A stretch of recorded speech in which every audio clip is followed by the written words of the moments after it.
Dahulu ada ulama salaf namanya Ja'far ibn Muhammad ibn Ali ibn Husain, atau dikenal dengan Ja'far as-Sadiq. Dia putra daripada Muhammad ibn Ali, atau dikenal dengan Zainul Abidin, dan dia adalah putra daripada Husain, dan Husain putra daripada Ali, dan Ali putra daripada Abi Talib. Artinya silsilah Ahlul Bait. Ja'far ibn Muhammad ibn Ali ibn Husain ini, dia punya murid seorang ulama besar namanya Sufyan Ats-Tsauri rahimahullahu ta'ala, dan dia adalah sayyidut tabi'in, pemimpinnya para tabi'in. Satu hari Sufyan Ats-Tsauri rahimahullahu ta'ala sedang duduk bersama gurunya Ja'far ibn Muhammad ibn Ali ibn Husain ini. Layaknya seorang murid kepada gurunya, maka Sufyan Ats-Tsauri rahimahullahu ta'ala mengatakan, la aqum hatta tuhaddithuni, saya tidak akan pergi dari tempat ini sampai engkau wahai guruku memberikan nasihat kepadaku. Qala, maka berkata Imam Ja'far ini, amma inni uhaddithuka wa ma kathratul hadithi laka bi khairin ya Sufyan. Ya Sufyan, bukankah aku telah banyak memberikan nasihat-nasihat kepadamu, nasihat-nasihat kebaikan, kurang cukupkah itu? Maka kemudian Ja'far ibn Muhammad ibn Ali al-Husain ini mengatakan kepada Sufyan Ats-Tsauri rahimahullahu ta'ala, memberikan 3 nasihat. Idza an'ama Allahu 'alaika bi ni'matin fa ahbabta baqa'aha wa dawamaha fa aqsir minal hamdi wasyukri 'alaiha. Apabila Allah Subhanahu wa taala memberikan nikmat kepadamu dan engkau berkehendak nikmat itu terus ada dan terus bertambah, maka perbanyak memuji Allah Subhanahu wa taala dan bersyukur. Artinya ucapkan alhamdulillah. Fa inna Allah azza wa jalla, karena Allah Subhanahu wa taala berfirman, la in syakartum la azidannakum wa la in kafartum inna adzabi lasyadid. Kalau engkau melakukan syukur, mengucapkan banyak kalimat alhamdulillah setiap mendapatkan nikmat, maka kau akan tambah nikmat kalian. Tapi kalau kalian kufur, maka azabku sangat pedih untuk kalian. Jadi yang pertama, zikir yang pertama, nasihat Ja'far ibn Muhammad ibn Ali kepada Sufyan Ats-Tsauri, perbanyak ucapkan alhamdulillah. Ini yang pertama. Kemudian yang kedua, kata beliau, wa idza istabta'ta rizqa, kalau seandainya Allah takdirkan rizkimu lambat, kerja ini, dagang ini bangkrut, dagang itu enggak maju, usaha ini gulung tikar, lambat, maka kata Ja'far ibn Muhammad kepada Sufyan, fa aktsir minal istighfar, perbanyak ucapan astaghfirullah. Jadi kalau antum berniaga, berdagang, lisannya itu jangan lepas dari kalimat astaghfirullah, astaghfirullah, sambil jualan begitu. Fa inna Allah azza wa jal, karena Allah Subhanahu wa taala berfirman di dalam Al-Qur'anul Karim, faqultu astaghfiru rabbakum innahu kana ghaffara yursilis samaa 'alaikum midrara wa yumdidkum bi amwali wa banin wa yaj'al lakum jannatin wa yaj'al lakum anhara. Surah Nuh ayat 10 sampai 12. Kukatakan kepada kalian, perbanyaklah istighfar kepada Rabb kalian. karena Dia zat yang maha pengampun. Dengan sebab istighfar itu Allah akan hujani kalian, dan Allah akan tambah harta dan keturunan kalian, dan Allah jadikan taman-taman yang rindang, dan Allah jadikan sungai-sungai yang bermanfaat untuk kalian. Lihat kata Allah, wa yumdidkum bi amwali wa badin. Allah perbanyak harta kalian kalau memperbanyak istighfar. Berarti zikir yang kedua, perbanyak ucapan astaghfirullah. Ini yang kedua. Kemudian yang ketiga, kata Ja'far ibn Muhammad ibn Ali ibn Husain kepada Sufyan al-Thawri rahimahullahu ta'ala, ya Sufyan, idza hazabaka amrun min sultanin aw ghairihi, apabila engkau tertimpa musibah yang sangat besar. Hazabahu amrun itu maksudnya perkara yang memberatkan bagi kehidupan kita. Ditimpa berbagai macam musibah, entah musibah kesehatan, entah musibah ekonomi, entah musibah dizalimi, disakiti, dan begitu seterusnya, baik dari penguasa yang menekan kita atau yang lainnya. Fa'aksir, maka perbanyaklah oleh engkau wahai Sufyan, ucapkan la haula wala quwwata illa billah. Tidak ada daya dan kekuatan kecuali milik Allah. Fa innaha miftahul faraji wa kanzun min kunuzil jannati. Karena la haula wala quwata illa billah adalah kunci untuk membuka setiap kesulitan, dan dia adalah simpanan-simpanan surga. Berarti yang ketiga ucapan la haula wala quwata illa billah. Yang pertama alhamdulillah, yang kedua astaghfirullah, yang ketiga la haula wala quwata illa billah. Wa qala, kemudian berkata Imam Sufyan al-Thawri, thalathun wa ayyu thalathin, alangkah indahnya, alangkah agungnya tiga perkara ini. Maka kata Imam Ja'far ibn Muhammad ibn Ali ibn Husain, dia mengatakan aqalaha wallahi Abu Abdillah waliyanfa'ahu Allahu biha wa bihi. Sungguh Sufyan telah cerdas, paham dengan kata-kataku, katanya. Semoga Allah memberikan manfaat dengan kalimat-kalimat itu. Ma'asyiral muslimin yang dimuliakan Allah Azza wa Jalla, dalam riwayat yang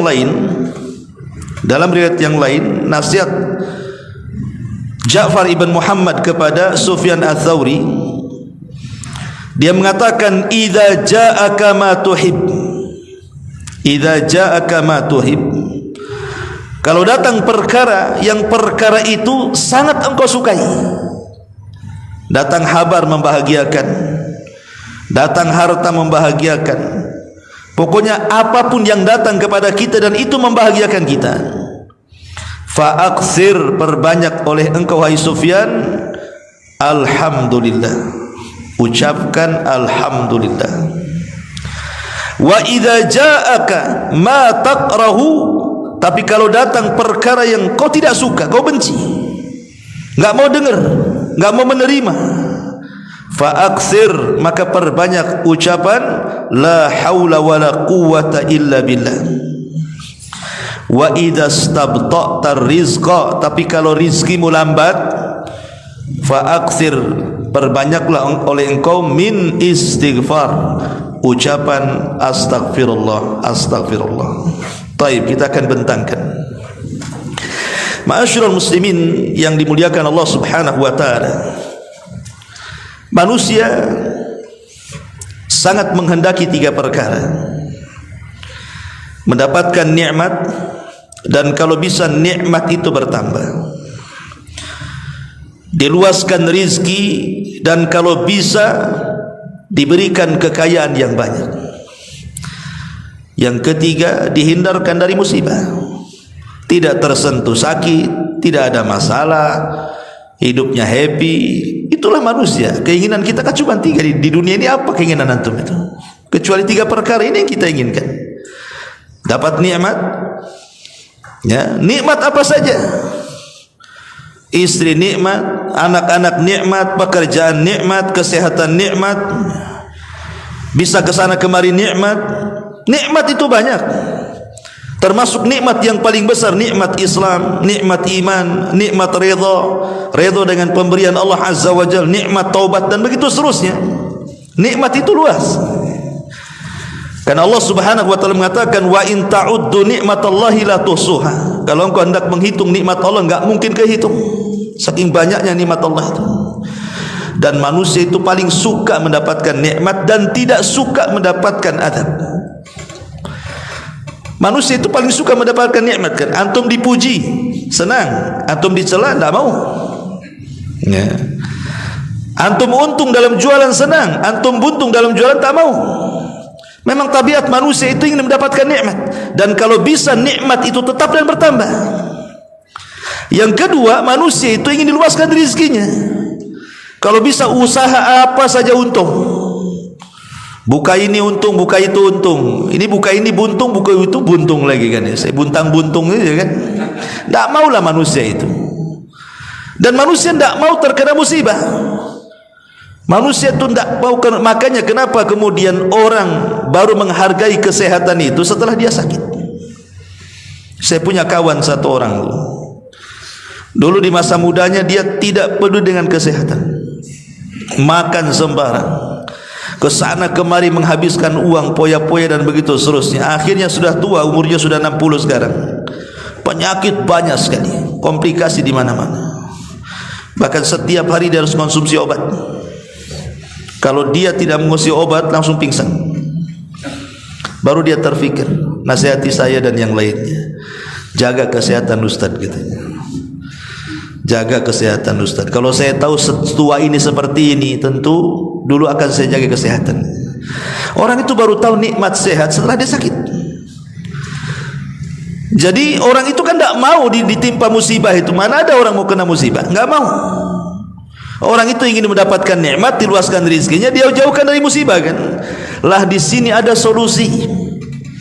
Kalau kita ingin mendapatkan nikmat dan nikmat itu didawamkan Allah, kalau kita ingin diluaskan rezekinya dan itu Allah luaskan rezeki kita dan dijauhkan dari musibah, di sini nasihat siapa? Ja'far ibn Muhammad ibn Ali ibn Husain kepada Sufyan Ats-Tsauri, lakukan 3 perkara, dawamkan 3 zikir. Pertama, kalau mendapatkan nikmat jangan diam saja, alhamdulillah. Yang kedua, kalau diuji usahanya masih gagal-gagal terus, berarti kurang istighfar itu orang itu. Dan yang ketiga, kalau kita dizalimi, disakiti, ada hal-hal yang tidak enak bagi kita, perbanyak kalimat la haula wala quwata illa billah. Pertama, ucapan alhamdulillah. Ucapan alhamdulillah itu ucapan yang ajaib ikhwan, karena semua makhluk mengucapkannya. Tidak manusia, tidak jin, tidak malaikat. Bahkan semua yang Allah Subhanahu wa taala ciptakan di alam semesta ini, kalau kita perdengarkan, Allah memperdengarkan tasbih mereka kepada kita, pasti kita akan mendengar mereka mengucapkan alhamdulillah. Mana dalilnya? Allah Subhanahu wa taala berfirman, wa in min kulli syai'in illa yusabbihuna bihamdihi walakin la yafqahuna walakin la tafqahuna tasbihahum. Tidaklah segala sesuatu yang Allah ciptakan kecuali mereka bertasbih dengan cara apa? Bihamdi, memuji Allah, mengucapkan alhamdulillah. Tapi engkau tidak tahu tasbih mereka. Jadi kalau seandainya pintu ini diperdengarkan dia bertasbih, maka pintu ini akan mengucapkan alhamdulillah. Jika kipas itu diperdengarkan tasbihnya, maka kipas itu akan mengucapkan alhamdulillah. Jika karpet ini diperdengarkan kepada kita, dia sedang bertasbih, tentu kita akan mendengar karpet mengucapkan alhamdulillah. Dan begitu seterusnya. Jika antum mendengar suara ayam yang sedang bertasbih, tentu ayam itu akan mengucapkan alhamdulillah, dan begitu seterusnya. Jadi alhamdulillah itu ucapan yang semua makhluk mengucapkannya. karena di dalamnya adalah pujian dan pengagungan kepada Allah Subhanahu wa taala. Dan ucapan alhamdulillah itu masuk kepada semua orang. Orang sehat mengucapkan alhamdulillah, orang sakit mengucapkan alhamdulillah, orang kaya mengucapkan alhamdulillah, orang miskin mengucapkan alhamdulillah. Coba saja antum tanya, datang kepada orang kaya, "Cemana kondisinya?" "Alhamdulillah, bisnis lancar Ustaz." Ya kan? Datang kepada orang miskin, "Cemana kondisinya akhi?" "Alhamdulillah, masih bisa makan." Tetangga tak bisa makan. Datang kepada orang yang sehat, "Cemana kondisinya?" "Alhamdulillah bi khairin." Sehat, olahraga, alhamdulillah. Datang kepada orang sakit, "Cemana kondisinya akhi?" "Alhamdulillah, masih hidup, kemarin stroke mati." Kan itu. Ucapan alhamdulillah ini dia masuk kepada semuanya. Dan ajaibnya adalah apa kata Hasan Al-Basri rahimahullahu ta'ala. Dia mengatakan, "Ma min rajulin yara ni'matallahi alaihi fayaqulu alhamdulillahi alladhi bi ni'matihi tatimmus salihat illa aghnahu Allahu wa zadahu min fadli." Apa kata Imam Hasan Al-Basri rahimahullahu ta'ala? Tidaklah seseorang ketika dia melihat nikmat Allah Subhanahu wa taala yang sampai kepadanya, dia pun mengucapkan alhamdulillah. Jadi tidaklah seseorang yang melihat nikmat Allah, antum diberikan kesembuhan, alhamdulillah. Berhasil dari operasi, alhamdulillah. Berniaga kemudian dapat untung, alhamdulillah. Apalagi kalau kita pandai ini bersyukur, ikhwatu fiddin, muliakan Allah Subhanahu wa taala, ketika kita mendapatkan nikmat kemudian kita katakan alhamdulillahilladzi bi ni'matihi tatimmus shalihat. Segala puja dan puji hanya milik Allah, dengan nikmatnya sempurnalah amalan-amalan saleh. Apa kata Hasan Al-Basri? Illa aghnahu Allah, kecuali Allah akan memberikan kekayaan dan kecukupan kepadanya, wa zadahu min fadli, dan Allah akan tambah nikmatnya. Jadi kalau antum ya dapat istri satu, alhamdulillah, kira-kira ditambah nggak? Ya. Kan la in syakartum la azidannakum, kalau engkau bersyukur ku tambahkan itu. Ya. Amin. Bapak-bapak yang di atas, inna lillahi wa inna ilaihi rajiun, yang di atas, yang ibu-ibu ya. Taib. Intinya bahwa lihat bagaimana Hasan Al-Basri mengatakan, kalau seseorang itu mendapatkan nikmat dari Allah, maka ucapkan alhamdulillah. Alhamdulillahilladzi bi ni'matihi tatimmu shalihat. Maka Allah akan cukupkan kehidupan kita dan Allah akan tambah nikmatnya. La in syakartum la azidannakum. Karena kalimat alhamdulillah ini kalimat yang mulia. Al-Quran dimulai dengan kalimat alhamdulillah, karena surah Al-Fatihah itu ayat yang pertama alhamdulillah. Bismillah itu bukan bagian daripada Al-Fatihah kecuali dalam mazhab Syafi'i. Kemudian juga alhamdulillah kalimat yang dicintai Allah. Bagaimana tidak dicintai Allah? Kalimat itu pujian, antum aja dipuji suka. Walillahi masalul a'la. Maka Allah lebih utama lagi kalau kita mengucapkan alhamdulillah, Allah suka tuh. Bahkan kalimat alhamdulillah dianjurkan dibaca pada banyak tempat. Apabila antum melihat ada orang yang kecelakaan, mungkin akalnya kurang, gila lah dia. Ketika antum melihat orang gila, antum katakan apa? Alhamdulillah, bahwa aku tidak gila sih seperti dia. Ya. Ketika ada orang kecelakaan, brak gitu depan antum, mati satunya pula cacat permanen, kita katakan alhamdulillah. Jangan kedengaran orang yang kecelakaan marah dia. Apa pula aku kecelakaan, kau bilang alhamdulillah. Maksudnya alhamdulillah aku tidak kecelakaan seperti dia. Allah masih menjaga aku. Ya. Jadi kata Nabi SAW, man ra'a mubtalan, barang siapa yang melihat orang yang diuji, ditimpa musibah, faqala, dan dia mengatakan alhamdulillahilladzi afani mimma btalaka bihi wa faddalani ala katsiri mimman khalaqa tafdila illa ufiya min dzalikal bala. Kata Rasul, kalau kita melihat ada orang yang terkena musibah, kemudian kita katakan alhamdulillah, zat yang telah memberikan kesehatan kepadaku, ya, mimma btalaka bihi, di mana ujian tidak diberikan kepadaku dan justru kepada orang lain, dan telah memberikan keutamaan kepadaku dari kebanyakan manusia, kecuali orang ini akan dijauhkan dari bala. Jadi kalau antum melihat orang yang kena musibah, alhamdulillah saya tidak seperti dia, maka kita akan dijauhkan dari bala. Ya tentu juga setelah mengucapkan inna lillahi wa inna ilaihi rajiun.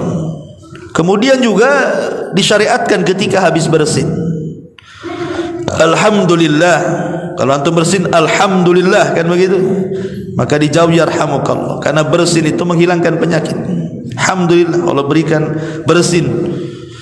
Kemudian juga dibaca setiap solat. Selepas antum solat ada zikir, kan, baca alhamdulillah 33 kali. Kemudian juga dibaca setelah makan dan minum, antum membaca alhamdulillah. Bahkan ketika antum bangun dari tidur, antum pun juga mengatakan alhamdulillahilladzi ahyana ba'dama amatana wa ilaihin nusyur. Alhamdulillah masih dihidupkan. Betapa banyak orang tidur gak hidup lagi. Ketika kita dibangunkan, alhamdulillah masih hidup. Ya, cubit dulu, oh masih sakit, masih hidup berarti. Masih bisa beramal lagi maksudnya. Kemudian juga alhamdulillah dibaca ketika hendak tidur. Ma'asyiral muslimin, sampai Umar ibn Khattab radhiyallahu an, apabila dia masuk pasar, kemudian dia mengatakan fala yalqu ahadan min ashabihi illa wa yas'aluhu. Umar itu kalau masuk pasar, tidak ada satupun orang di pasar kecuali ditanya, kaifa haluk, bagaimana kondisimu?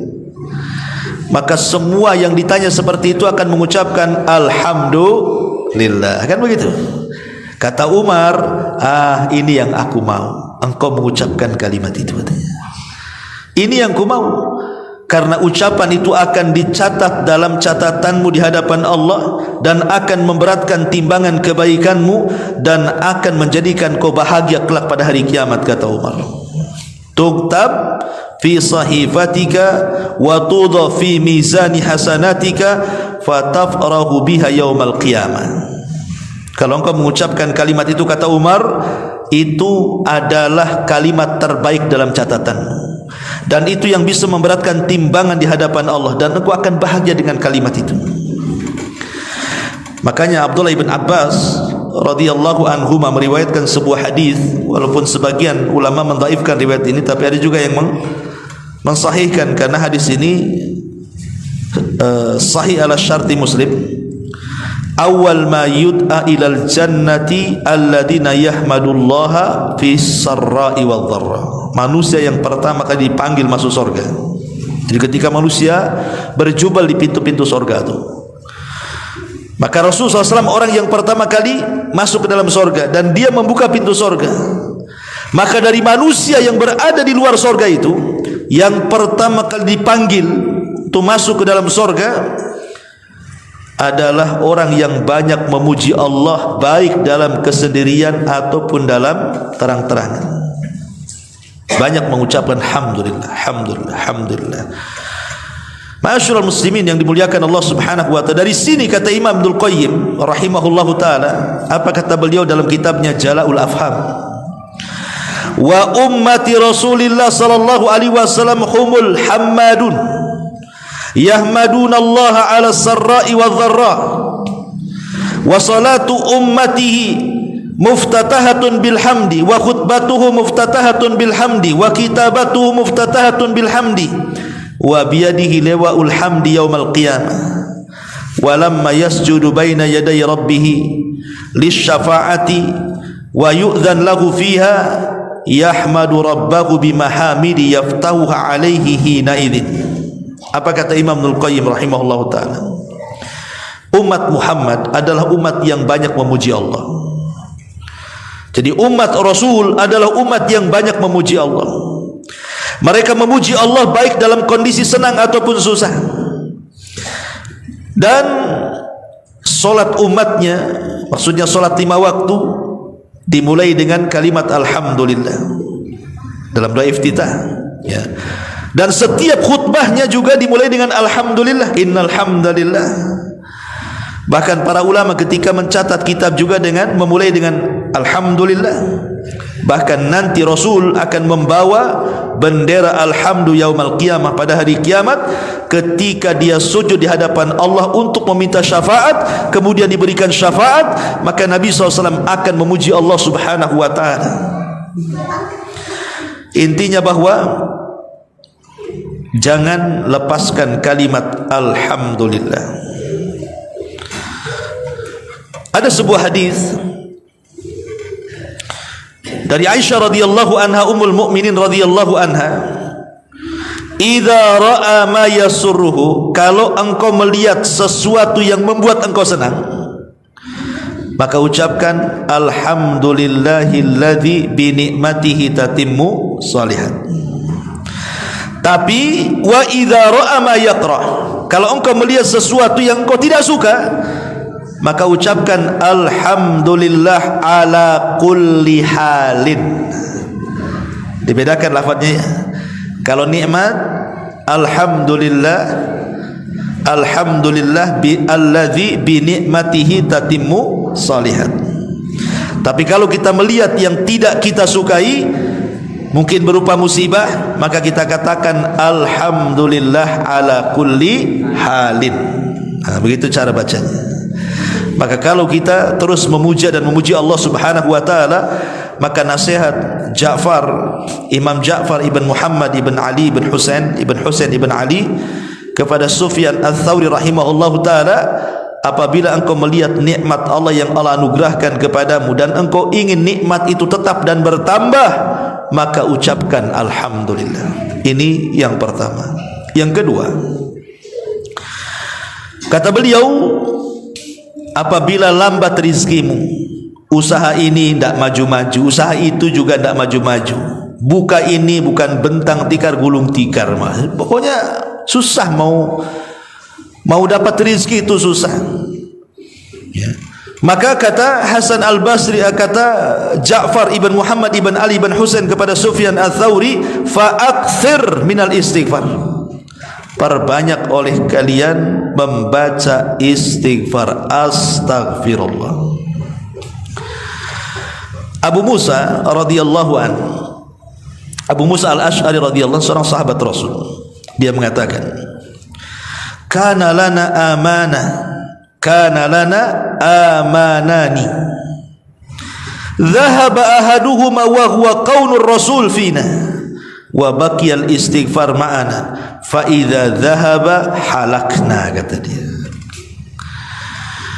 Ketika beliau Abu Musa Al-Asy'ari radhiyallahu an memberikan catatan kepada surah Al-Anfal ayat 33, apa bunyinya? Wa ma kana Allahu liyu'adzibahum wa anta fihim wa ma kana Allahu mu'adzibahum wa hum yastaghfirun. Allah tidak mungkin mengazab mereka selama engkau wahai Muhammad hidup di tengah-tengah mereka, dan Allah tidak akan mengazab mereka selama mereka masih beristighfar kepada Allah Azza wa Jalla. Jadi Allah tidak mengazab sebuah kaum kalau Nabi hidup di situ, dan Allah tidak mengazab sebuah kaum kalau kaum itu rajin beristighfar. Apa kata Abu Musa Al-Asy'ari radhiyallahu, dia mengatakan, kami memiliki dua keamanan. Yang pertama keberadaan Nabi, dan yang kedua tetapnya istighfar. Apabila dua-duanya hilang, hancurlah kami. Sekarang keamanan itu tinggal satu, karena kita tidak hidup di zaman Nabi. Kalau kita hidup di zaman Nabi, kita akan mendapatkan keamanan karena Nabi hidup di tengah-tengah kita. Tapi Nabi sudah meninggal. Berarti hilanglah keamanan yang pertama. Berarti tinggal keamanan yang kedua. Apa itu? Istighfar. Selama kita istighfar, maka kita aman. Aman dari azab Allah, aman dari siksa Allah, aman dari musibah, aman dari segala-galanya. Dan keamanan itu nikmat Allah terbesar. Nikmat aman itu nikmat Allah terbesar.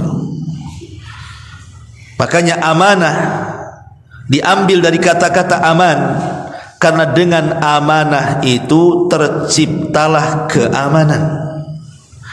Orang kalau hilang amanah, menjadi khianat. Suami enggak aman sama istrinya, istri kemana pusing dia, enggak aman. Ya, nanti terbalik juga, suami kemana istri juga tak aman, karena hilang amanah. Ya kan? Orang tua tidak aman dengan anaknya karena hilang amanah. Rakyat tidak merasa aman dengan pemimpinnya karena hilang amanah. Dengan tetangga tidak merasa aman karena tidak amanah.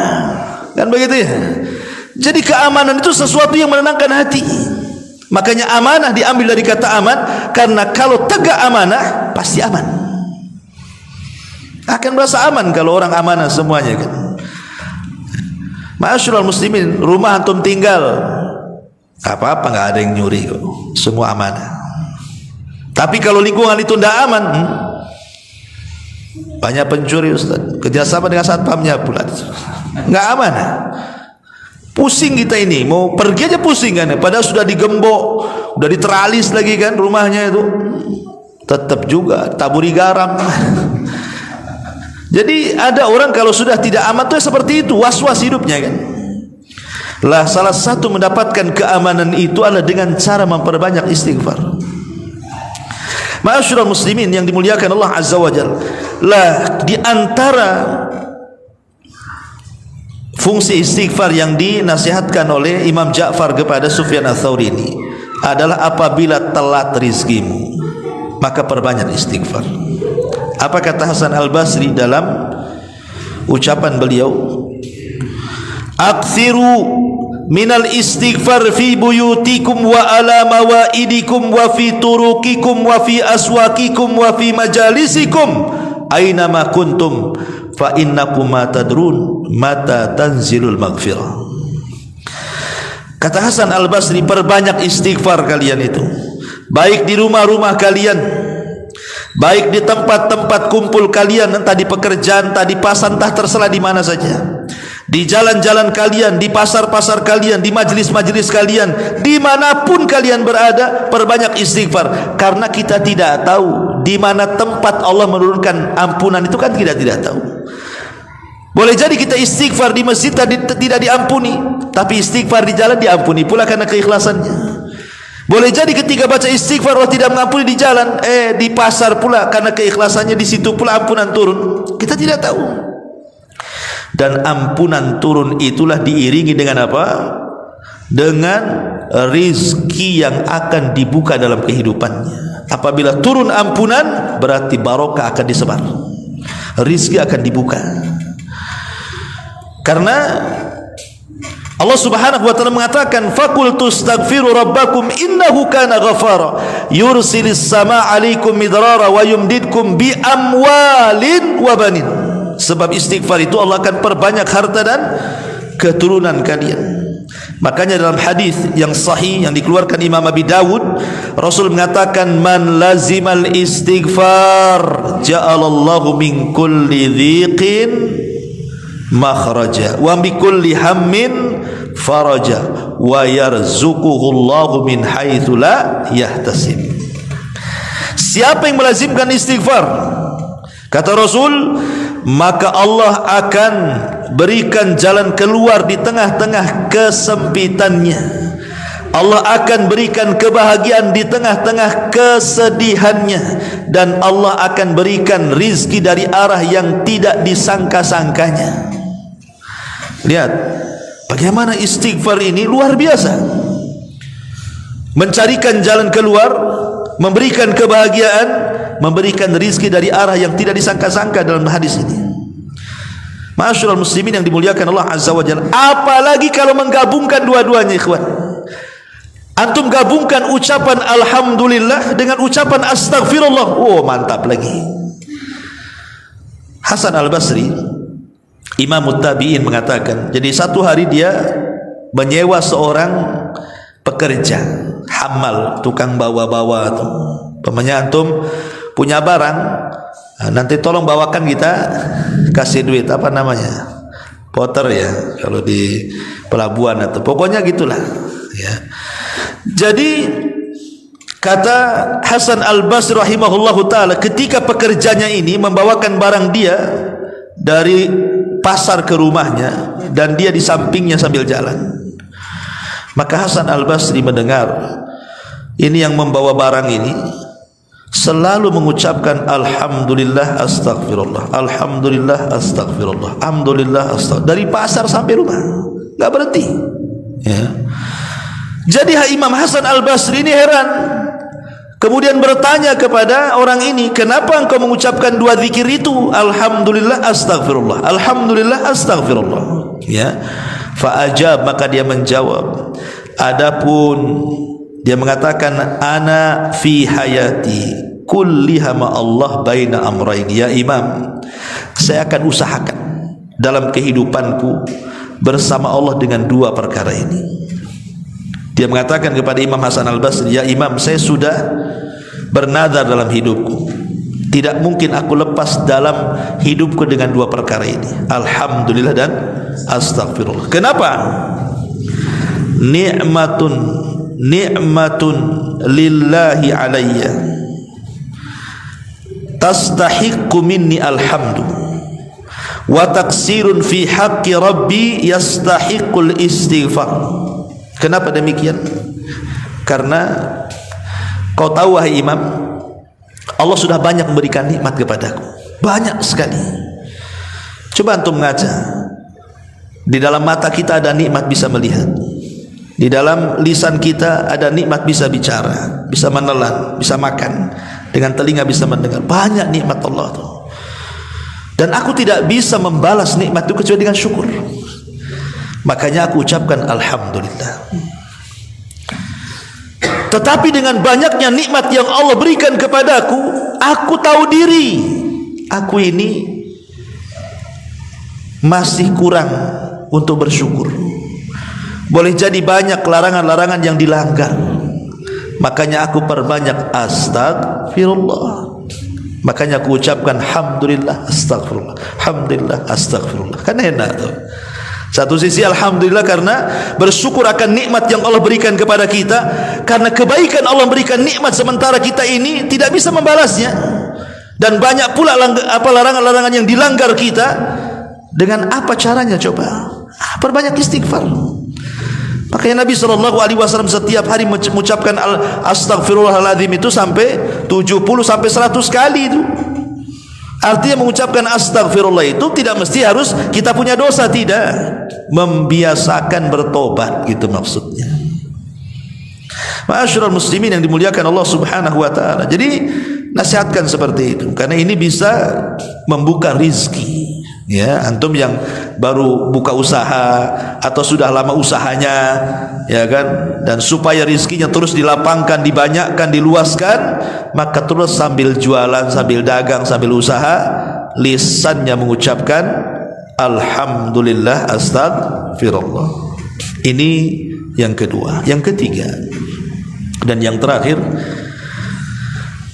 di mana Ja'far ibn Muhammad ibn Ali ibn Husain menasihati Sufyan Ats-Tsauri rahimahullahu taala, idza hazabaka amrun min sultanin aw ghairihi, kalau ada masalah berat bagi hidupmu, kau ditekan dengan penguasa, kau disakiti orang lain, banyak ujian yang menimpamu, macam-macam pokoknya, entah kesehatan, entah ekonomi, entah keluarga, pokoknya banyaklah ujian. Fa'akthir min la haula wala quwata illa billah, perbanyak ucapan la haula wala quwata illa billah, tidak ada daya dan kekuatan kecuali hanya milik Allah. Kenapa? Kalimat ini ikhwan, adalah kalimat yang Abi Darda radhiyallahu an senantiasa diperintah Rasul untuk membacanya setiap hari.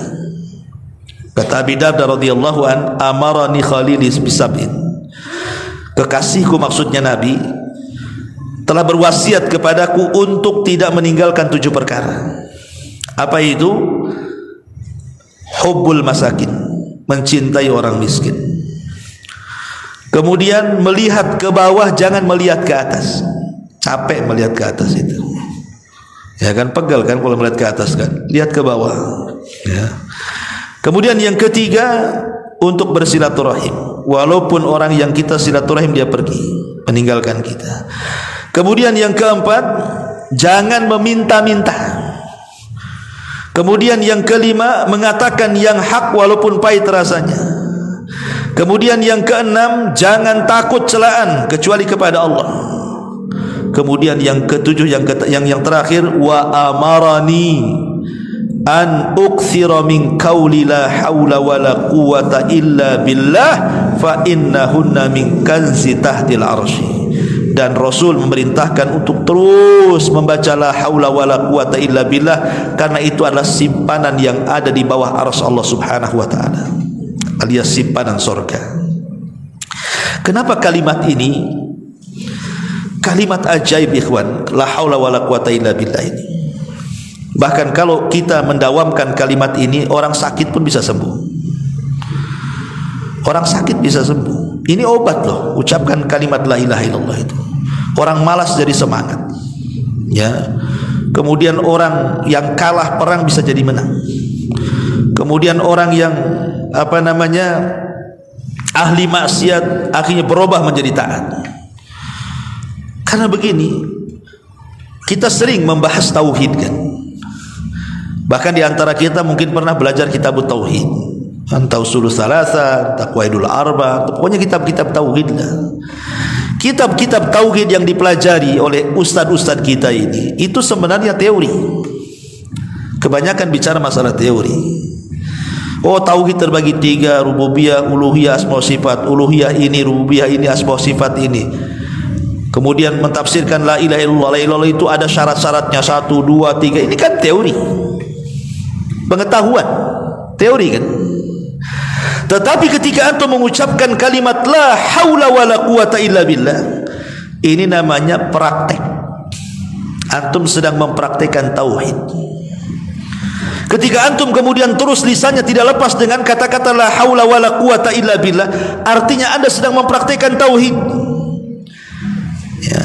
Dengan lisan kita sedang mempraktikkan tauhid, dan dengan hati kita sedang mempraktikkan tauhid yang berupa afdalut tauhid at-tawakkul, tawakal. Karena kalimat la haula wala quwata illa ini gabungan dari 2 kata. Iyyaka na'bud, iyyaka nasta'in, iyyaka na'bud, dan juga ucapan Nabi Allah Ibrahim alaihi salatu wasalam, hasbunallahu wa ni'mal wakil. Satu sisi kita menyandarkan ubudiyah kita kepada Allah, bahwa tidak ada daya dan kekuatan kecuali milik Allah, tauhid. Tapi sisi lain kita mengakui bahwa memang tidak ada tempat berlindung, tidak ada tempat pertolongan, tidak ada tempat bersandar kecuali kepada Allah. Siapa lagi? Karena kalimat ini adalah kalimat yang bisa merubah segalanya, dari yang lemah kepada yang kuat, dari yang tadinya sulit untuk melakukan ketaatan karena gemar maksiat akhirnya jadi taat, dari malas ke semangat, dari kalah ke menang, dari macam-macam, karena tidak ada daya dan kekuatan kecuali milik Allah Subhanahu wa taala. Makanya ada seorang syekh bercerita, ikhwan, ada seorang syekh bercerita di Riyadh. Jadi ada seorang tujar di Riyadh itu, seorang pedagang, dulunya sukses, ya, pedagang sukses.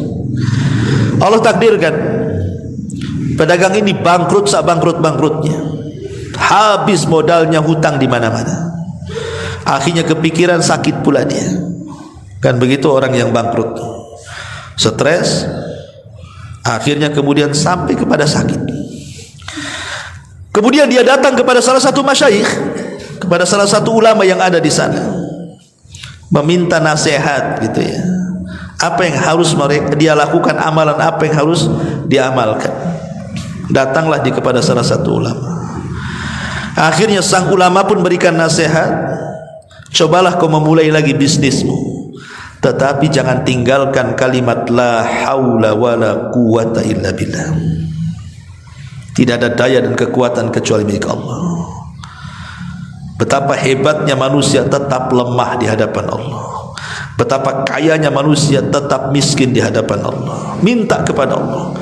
Akhirnya kemudian orang ini memulai usahanya. Setiap hari lisannya tidak pernah lepas la haula wala quwata illa billah, la haula wala quwata illa billah. Pagi, siang, malam terus, masya Allah. Akhirnya Allah kembalikan kekayaannya. Lambat laun bisnisnya hidup lagi, penyakitnya hilang, sehat lagi. Bahkan ada kisah lagi juga, ada seseorang yang terkena kasus, dia itu posisinya dizalimi. Akhirnya kasusnya sampai ke mahkamah, ke pengadilan. Dia di pihak yang benar, tapi dia dizalimi. Akhirnya dia coba menyewa pengacara ini, pengacara ini, pengacara ini, pengacara dia kalah juga. Terkadang ikhwan, belum tentu yang benar itu menang kan gitu. Karena dalam dunia pengacara bukan yang menang itu yang benar, tapi yang pandai ngomong. Kalau pandai ngomong kan gitu ya, dia menang. Pandai memutar pasal-pasal karet bukan, ada pandai menang tuh, bayar saksi pandai menang. Padahal dia tidak benar. Jadi akhirnya dia itu sudah kepepet gitu ya. Dia di pihak benar tapi kok kemudian dipojokkan terus dalam mahkamah itu. Dengan pengacara lawannya, datanglah dia kepada salah seorang syekh, meminta nasihat, gimana caranya supaya saya menang dalam perkara, karena saya di pihak yang benar. Maka syekh itu atau ulama, sang ulama pun memberikan nasihat, perbanyaklah ucapkan la haula wala quwata illa billah. Ingat, sehebat apapun hakim, tetaplah hakim. Dia manusia, dia lemah. Allah jauh lebih kuat dibandingkan dia. Betapa hebatnya sang pengacara, ngomong sana sini, ngomong sana sini, tetaplah dia manusia, dia makhluk yang lemah. Allah lah yang kuat. Perbanyak kalimat la haula wala quwata illa billah. Akhirnya dia terus membaca sampai setiap persidangan, akhirnya datang keajaiban. Allah singkap siapa yang benar, siapa yang salah. Kekuatan siapa yang menyingkap itu kalau bukan kekuatan Allah? Itulah la haula wala quwata illa billah. Makanya kalimat ini dianjurkan dibaca di banyak tempat karena saking agungnya. Seperti kalau antum keluar dari rumah, antum membaca bismillahi tawakkaltu ala Allah la haula wala quwata illa billah. Kalau antum baca seperti itu, kata Rasul, hudita wa kufita wa wukita fatatanaha lahu syayatin, katanya. Engkau akan dicukupi rizkinya hari itu, engkau akan diberikan hidayah, engkau akan dijaga, setan gak akan menyentuhmu, ya. Ya. Kemudian juga dibaca ketika bangun dari malam hari, sebagaimana hadis Nabi sallallahu alaihi wasallam, beliau mengajarkan doa la ilaha illallah wahdahu la syarikalah lahul mulku wa lahul hamdu wa huwa ala kulli syai'in qadir alhamdulillah wa subhanallah wa la ilaha illallah wallahu akbar wa la haula wa la quwata illa billah. Maka siapa yang membaca doa ini maka akan diampuni dosa-dosanya, kata Rasul. Terkadang juga dibaca ketika menghadapi lawan.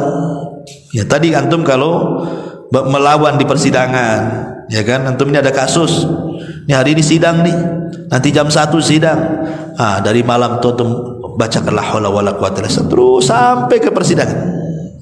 Ya, tidak ada daya kekuatan, Allah yang berkuasa, bukan hakim, bukan pengacara, bukan saksi. Allah yang berkuasa. Boleh jadi sebab itu Allah bolak-balikan tuh hati si hakim itu. Yang tadi sudah disogok dibalikan sogokannya, bisa saja. Atau kepleset ngomong, kan nggak tahu, ya kan? Itu bisa kita gunakan untuk itu. Makanya yang semakna dengan kalimat ini adalah hasbunallah wa ni'mal wakil, itu kan sama dengan la haula wala quwata illa billah. Dan itu yang diucapkan Nabi Ibrahim ketika dilempar kepada api, kan Allah selamatkan. Bahkan ketika mendengar azan hayya 'alas shalah hayya 'alal falah, kita juga mengucapkan la haula wala quwata illa billah. Bahkan ketika indal qurubat, antum ditimpa banyak masalah, banyak kesulitan, ya, tidak bisa keluar dari kesulitan itu, rasanya kiamat.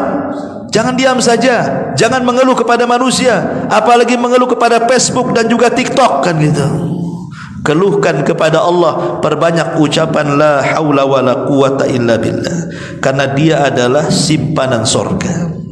La haula wala quwata itu simpanan sorga. Bayangkan malaikat pemikul arsy. Siapa duluan yang diciptakan arsy atau malaikat pemikul arsy dulu? Allah ciptakan arsy. Arsy itu makhluk Allah yang paling besar. Setelah Allah ciptakan arsy, Allah ciptakan yang memikulnya malaikat. Setelah malaikat diciptakan, malaikat tengok arsy, mak besar kali, cemana saya ngiping-ngikul katanya. Tak mungkin ya Rabb, arsy sebesar ini kami pikul. Dalam ciptakan berapa? 8 malaikat pemikul arsy kan. Dalam Quran disebutkan thamaniyah 8. Semua 8 malaikat nyerah. Tak bisa ya Rabb, arsy ini terlampau besar, kami tidak kuat. Maka Allah mengatakan, katakan oleh kalian la haula wala quwata illa billah. Maka ketika 8 malaikat pembawa arsy ini mengucapkan kalimat la haula wala quwata illa billah, tiba-tiba datang kekuatan. Dan antum tahu besarnya malaikat pemikul arsy, kakinya di dasar bumi, badannya menjulang sampai ke langit ke pertama, kedua, ketujuh, sampai melewati sorga, sampai tanduknya memikul arsy. Sebesar itulah malaikat arsy itu, dan dia akan tetap memikul sampai kiamat dibangkitkan. Siapa yang berikan kekuatan memikul arsy? Allah. Maka dari sini kalimat ini bisa menyembuhkan penyakit, bisa juga memberikan semangat bagi yang lemah. Karena ada orang yang kemudian putus asa hidupnya karena ini gagal itu gagal, ya kan? Akhirnya stres. Ketika stres bingung, ketika bingung lemah badannya. Maka siapa yang melazimkan dengan penuh keyakinan bahwa tidak ada daya dan kekuatan kecuali Allah, dan itu tauhid yang sempurna, maka insyaallah dengan lafaz la haula wala quwata illa akan mendatangkan keajaiban-keajaiban itu. Maka sebagai penutup, sekali lagi saya ulangi, kehidupan manusia tidak lepas daripada nikmat, rizki dan musibah. Kalau ingin ditambah nikmatnya, diluaskan rizkinya, dijauhkan dari musibah, ucapkan 3 zikir: alhamdulillah, astaghfirullah, la haula wala quwata illa billah.